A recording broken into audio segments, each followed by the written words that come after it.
Hey everybody, come on in. You were probably expecting Scott Adams here, but you were surprised.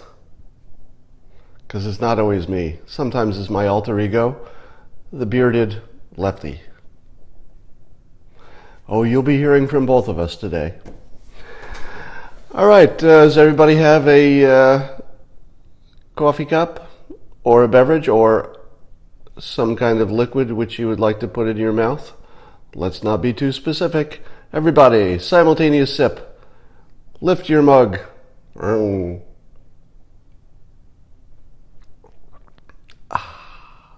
stuff.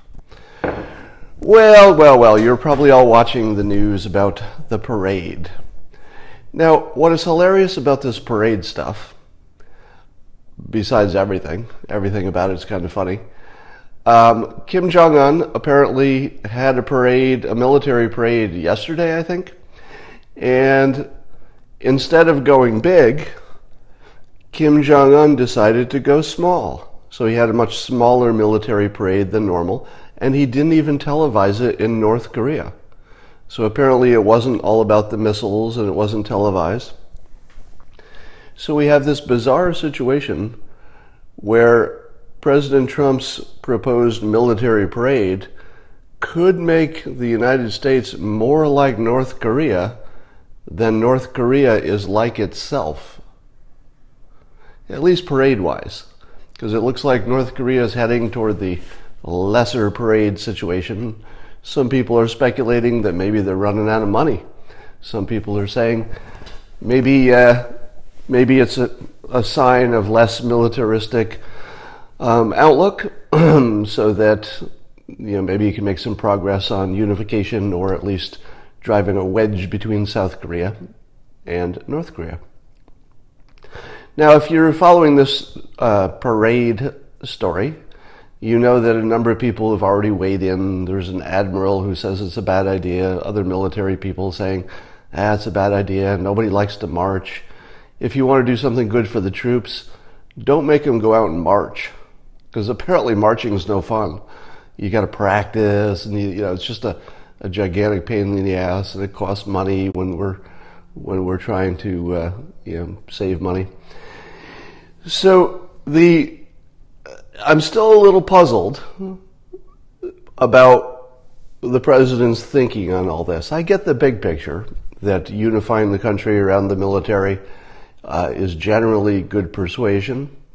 But I think we're in the wrong place for that. It just seems like the wrong optics. Yeah, somebody said optics. It's the wrong, you could already see the attacks shaping up, and they're only going to get worse. So it doesn't feel like a good approach. But we've heard a bunch of creative ideas from folks. I had my own creative idea yesterday that we have, instead of a centralized parade, you distribute the parade and have the service people, whatever subset of them makes sense, not every service person, but have them just go home. But you publicize the last mile, or something like the last mile. In other words, part of the route that each service person will take, you publicize when they'll be there driving by. And people will just self-organize, and it would actually be insanely powerful, and it would be everywhere at once, all over the country. So that's one. I heard another suggestion to do only the veterans of the last 3-ish wars, 2 Iraqs and 1 Afghanistan. I don't know. I don't love that idea. I like the thinking behind it, but I don't love it because it leaves out Vietnam and even World War II and North Korea. And why? Another suggestion, I think this was it Mark's suggestion? I forget who said this. Have the parade in stages, where the first stage is the oldest military unit. So in other words, it would be a recreation of the not Civil War, a recreation of the Revolutionary War, followed by all the uniforms and everything until I guess it would be a float with a bunch of guys on computers operating drones. And I thought, in terms of a spectacle, That would be really interesting to show the whole arc of military accomplishment and might. But that's also really military. You know, it's pretty hardcore military. And maybe, again, you know, overshooting the target a little bit. Anyway, so a lot of cool ideas out there. I hope we get it right, because getting it wrong would be just a waste, and getting it right could be good if we avoid a central, you know, place where the president's watching them march by while gigantic missiles go by, like North Korea. You know, if we can avoid anything like that, there might be something to work with. And I don't know how you could do it on the cheap. Now, at the same time all this stuff was going on, Nancy Pelosi gave an 8-hour, record-long speech, I believe, on the topic of, you know, including immigration stuff in the budget, or at least making the immigration negotiations part of the budget or before the budget or something. Here's the thing. Nobody cared. Did anybody care that Nancy Pelosi gave a long speech yesterday? I'm impressed. You know, because people are, you know, talk about her age. So I'm impressed about her stamina. I got to say, that's actually pretty amazing. I hope I could do that at her age. But nobody really cared. It was the biggest yawn ever. She's like the most, I think you could argue that she's the most important leader on the left, and she did her publicity stunt, and nobody cared. It was nothing. So that was interesting. I'm watching the Uranium 1 story. Does anybody want to hear about Uranium 1? So apparently there was some testimony from somebody about Uranium 1 who stated that Russia was maybe giving money to the Clinton Foundation with the hope of influencing him. With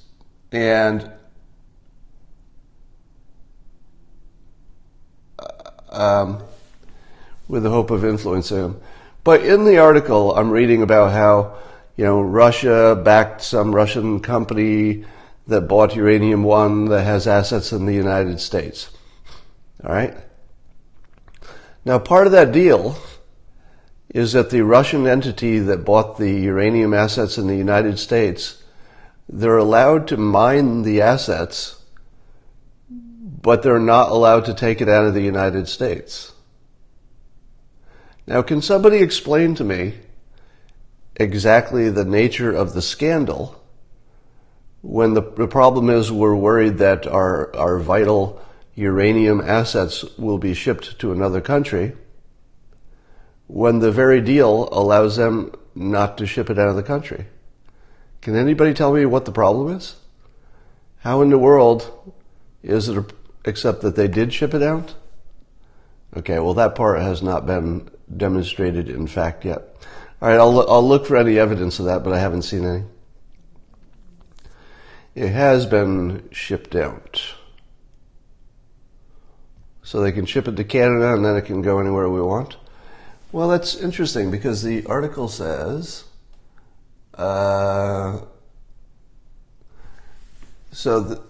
expert, I'm looking at the quote right now. This is an expert on this deal, says, the deal also, quote, doesn't allow for that uranium to be exported at all. Canada is an export.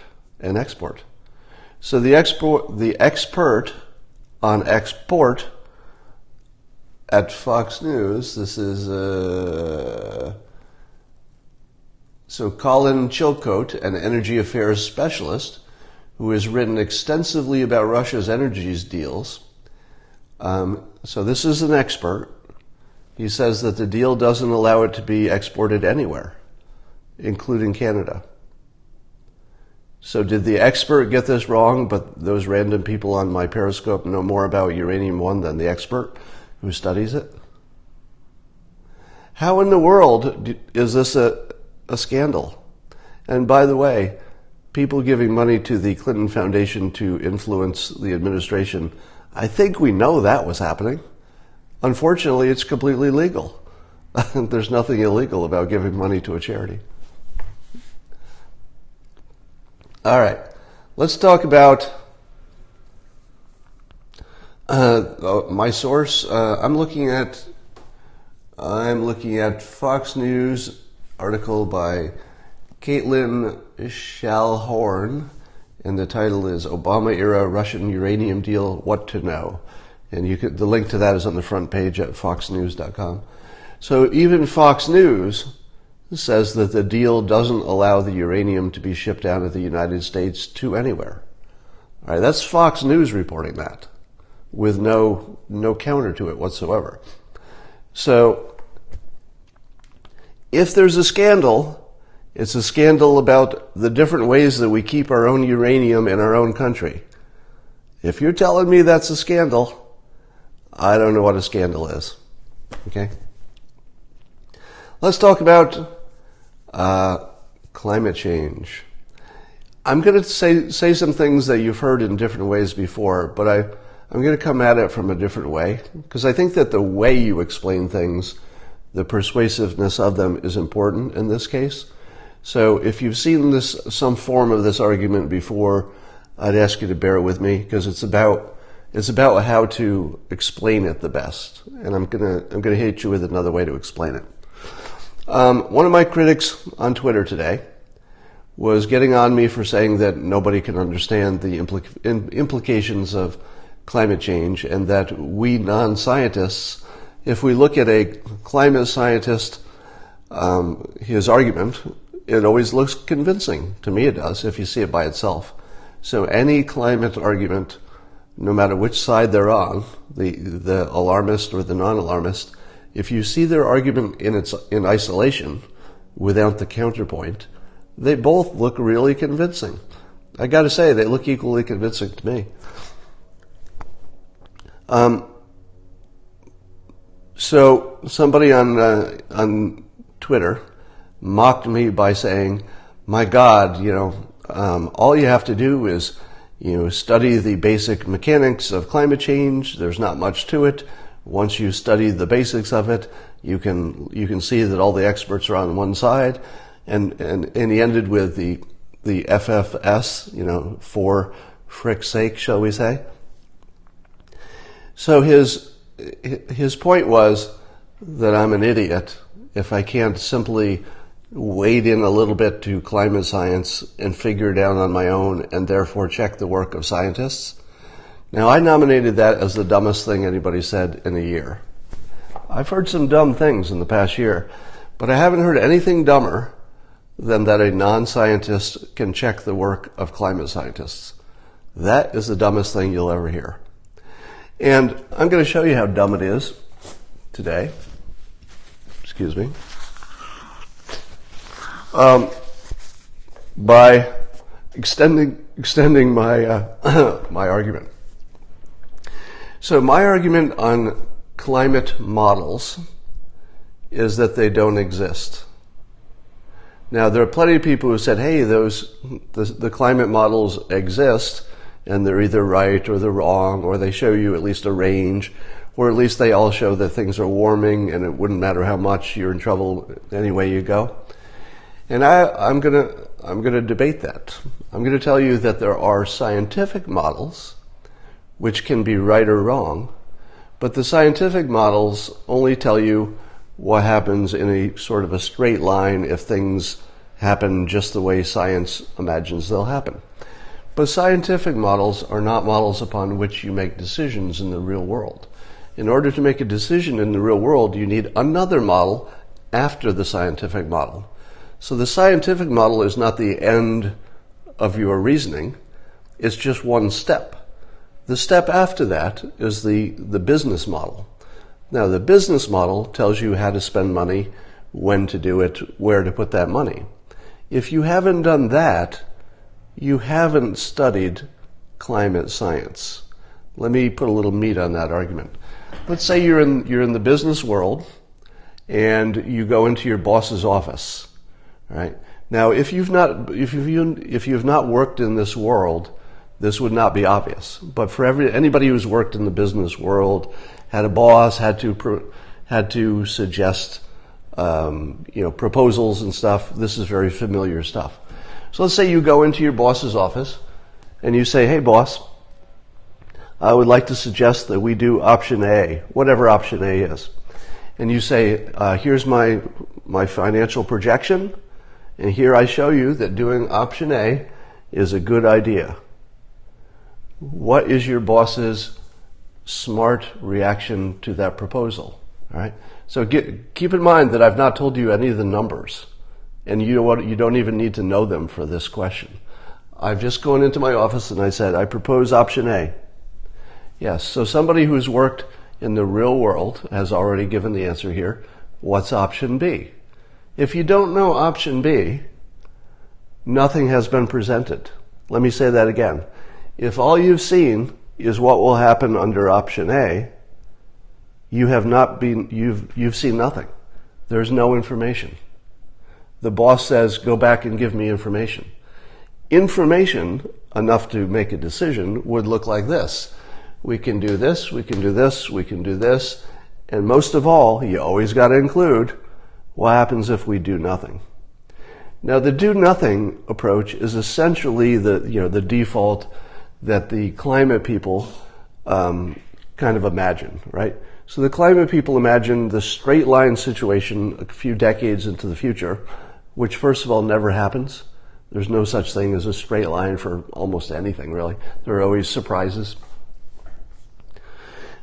So, to the best of my knowledge, nobody has ever done an analysis of climate science outcomes, the financial part, not the science part, but the financial part, of what happens under these various scenarios. And here's the reason why. If you're looking 20 years into the future, and that's sort of the period that matters for climate science, I think, 20 and longer, there are so many unknowns of an enormous impact. I mean, these variables are enormous. I'll just work you through a few. Now, I'm not suggesting this is a complete list, and that's kind of the point of it, is that it would be impossible even to know what the big surprises might be. But look at all the things that could drastically change the nature of our calculation for climate change. You've seen Elon Musk has these tunnel boring machines now that can quickly make underground tunnels. Well, what happens if it's easy to live underground in 20 years? Well, suddenly a lot of people might be just moving underground, or at least moving things underground. They don't have to move everything underground. You could just move things underground. Perhaps this technology will allow you to geothermal cooling for an entire city. Maybe it solves all of your transportation. Imagine the cost advantage of having underground transportation that's well designed so that you never have to be at a stop sign, and the roads themselves don't have any weather problems or anything like that. This is an enormous thing that could be happening in the next 20 years. Of course, there's a lawnmower right outside my window now, so hope you can still hear me. Robots will be huge. One of the reasons robots are huge is what happens if the coasts have too much water, in other words, the coastline or the water level rises. You've got to relocate and rebuild a bunch of assets. Well, if it's the age of robots, we're right on the cusp of robots being able to build entire structures. So the process of moving from the coast to somewhere else might be not the big deal you think. Could be something different than you think. We might be building bigger and better CO2 scrubbers. These already exist, but who knows how good they'll be in 20 years. Seasteading, we might be moving out to the oceans and building, floating communities. This is very uneconomical right now, but maybe they will be. In some parts of the country, warmer will be better.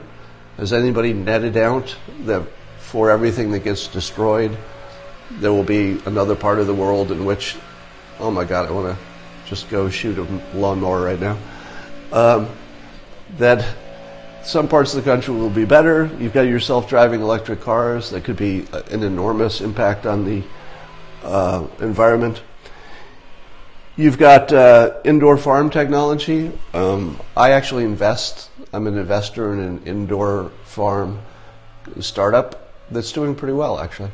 And the technology for farming indoors is really in its infancy, I would say. So it could be that indoor farming is the only way we want to do it in the future. Imagine now you've got tunnel technology and you've got indoor farming. And you've got, let's say you've also got light tubes. Do you know what a light tube is? It's basically it's like what would you call it? A skylight with mirrors that takes the outdoor light and moves it to indoor as if the sun was indoors. So if you have a tunnel, you've got an indoor farm, and you've got a light tube to bring the natural light in, you have an ideal growing situation anywhere you want. Desalinization plants, I'm not sure about this, but it seems to me that the problem with desalinization is mostly power, right? It's an energy problem because it takes a lot of energy to push the seawater through the filters, whatever kind of filter you have.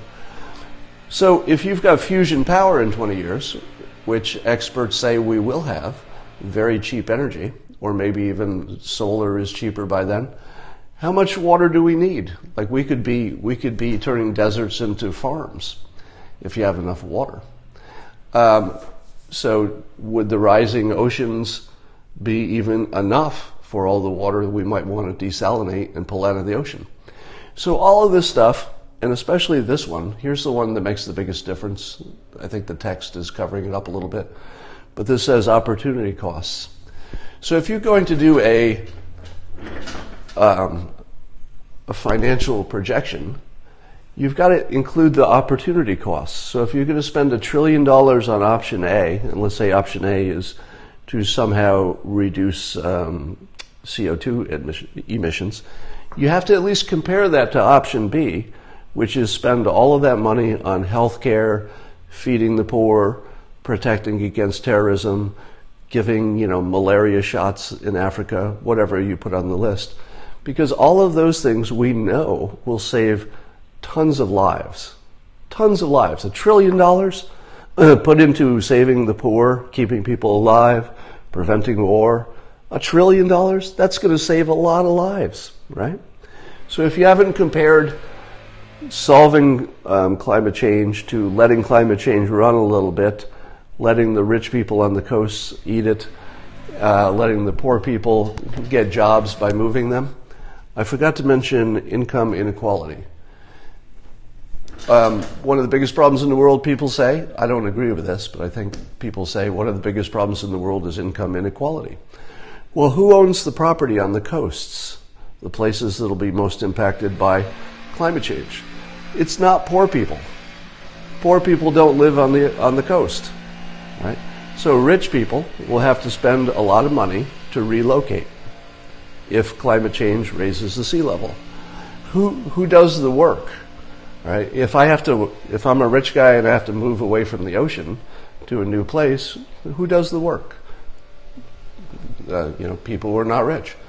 So you're going to find that climate change has all of these enormous impacts that are impossible to net out.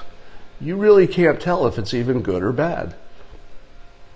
And if you tell me that we have studied climate change and we know that it's going to be bad, I would say to you, no, you haven't. I'm not telling you that your analysis is wrong. I'm telling you you haven't even studied it.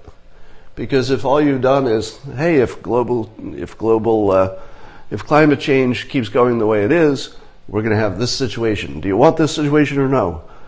I would say to you, show me option B. What's it look like if we do half as much toward climate change and use the other half of the money in our limited resources for healthcare? What's that look like? What's it look like if instead of reducing our emissions, you spend all your money developing fusion technology so that in 25 years, all of our energy is clean and infinite and cheap? How's that option look? So until you've studied all the options, you haven't studied anything. So to my friend on Twitter who said, all you got to do is look at the basic science of climate change and dig in a little bit, do a little bit of your own research, and you too can make a decision that is just as smart as the smartest people who are scientists in the world. That's not a thing. Because first of all, you can't study up enough to check the work of climate scientists. And I'm pretty sure if you ask a climate scientist if you could do that, they might have a problem with that concept.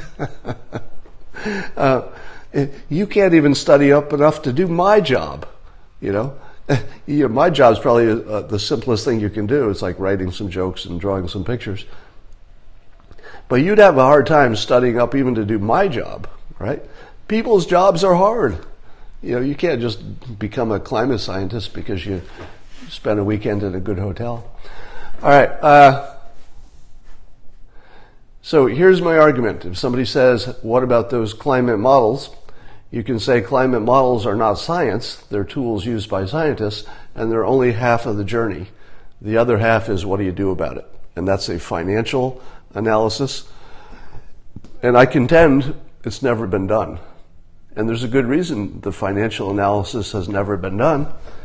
And it's all this stuff. Because a 20-year financial analysis is nothing. It's just guessing. Because you don't know anything about any of this stuff. So the Adams law of slow-moving disasters says that this stuff, or some subset of it, is going to make the difference in terms of our future. And we don't know if that's going to be good or bad on net, but we certainly haven't studied it. What's funny is that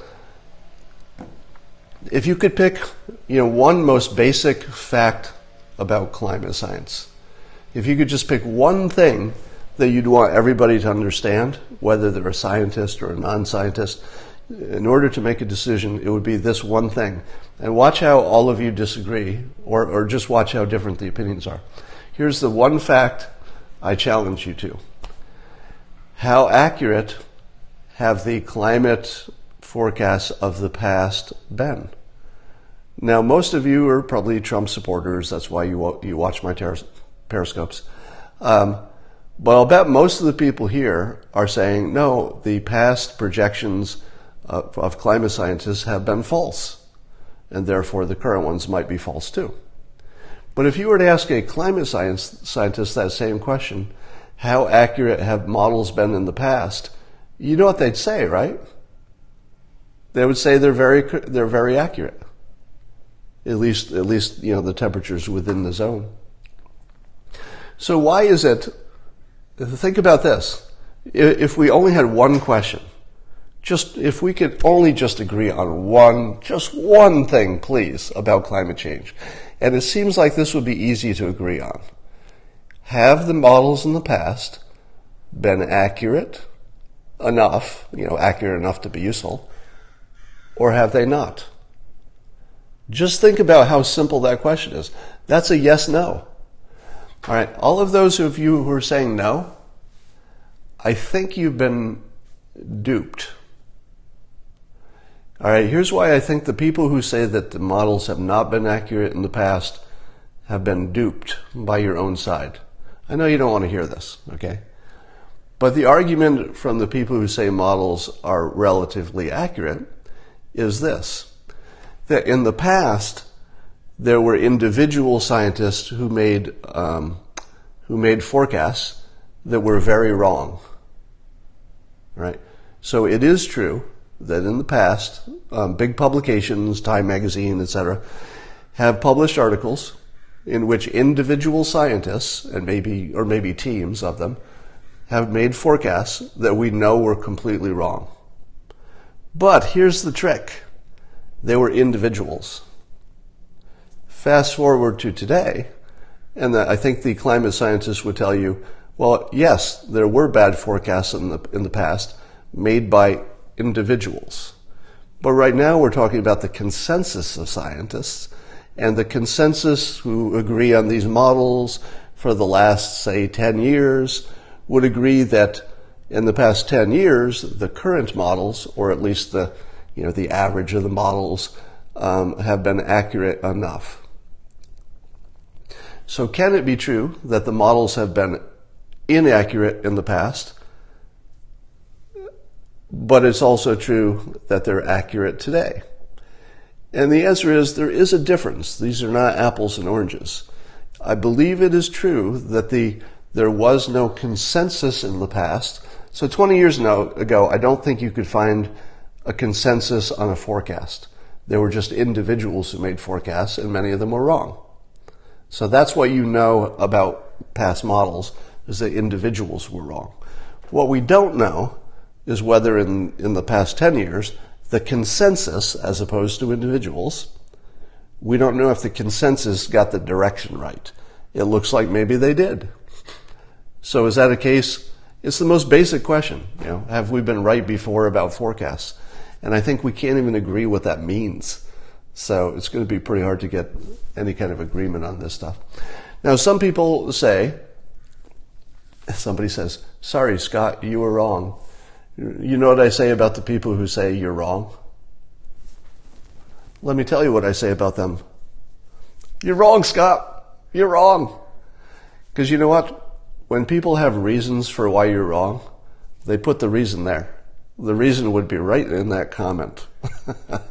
Okay. If I'm wrong, I guarantee you could fit the reason I'm wrong in a little bit of comment. It wouldn't take you too many words. You could say, for example, you're not considering the XYZ study, or do you know that the past were not, that in the past they were consensus? Something like that. But if you're saying you're wrong, Scott, I guarantee you your brain is shut off and that you're in some kind of illusion, because I've already I've triggered you into thinking your worldview wasn't as good as you thought. The people who say it's all solar cycles, the solar cycle thing has been completely debunked by the consensus of scientists, right? But it still feels good to you? Now, I'm not saying that the consensus is right, but you have to know that the consensus has looked at the solar effect very carefully and found out there's nothing to it. They could be wrong, but they've certainly looked at it. On what do I base my assertion that the last 10 years of consensus is accurate? So I base my assertion that the last 10 years of climate projections are accurate because that's what the climate alarmists tell us. They tell us that the models have been accurate I'm not sure if it's a 10-year period, but something like that. So that doesn't mean it's true, and that's my whole point, is how can I check their work? I don't know. It's hard for a non-scientist to check their work, but that's the claim.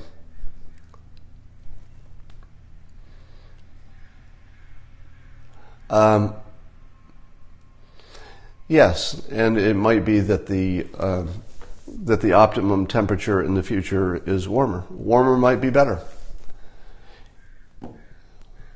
I'm not entirely sure that humans should be living above ground anyway. So let me tell you about, I mentioned this in a Periscope before. I've got a 3D virtual reality computer that Christina and I picked up the other day. And when you put on the 3D goggles, it takes you into a completely different world that's photorealistic. And what I found was that my body responded to that 3D artificial virtual reality world as if it were real. Like I felt like I was outdoors. And it seems to me that if you've got your tunnel technology, the boring company that bores holes in things, this is Elon Musk's company, one of them, and you could build underground cities, and you could simply make them as outdoor-like as possible. I think humans would actually thrive underground. I think we might like it. The one thing I'm sure of is that humans we're not designed to be outdoors in the sun very often. I mean, think about it. I literally can't go outside on a sunny day without being injured. I have to wear like sunscreen and covering and everything.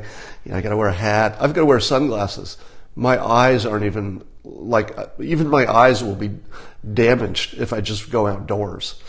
I don't think humans are outdoor creatures. I think we're cave creatures. I've got a friend who has a startup company. They're about to launch their product that's a vitamin D machine. So it's like a tanning machine, except it doesn't tan you. It's actually good for your skin, and it gives you only the vitamin D part of the frequency. And that's the part that keeps you healthy and has all the benefits. So if you had something like, I think it only takes like a minute or two. So if you had 2 minutes of the vitamin D machine, you'd be way healthier than somebody who lived above ground and was depending on the sun for their dose of vitamin D. Yeah, Carter Page and me, my doppelganger.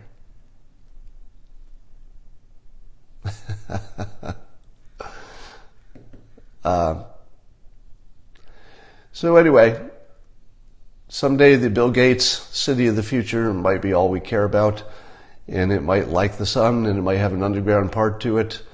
And I've got a feeling that my prediction is that climate change will not be the disaster that we think it might be. All right, that's all for now. Back to work, everybody. Sounds horrid? It won't be. The future is going to be the golden age. Everything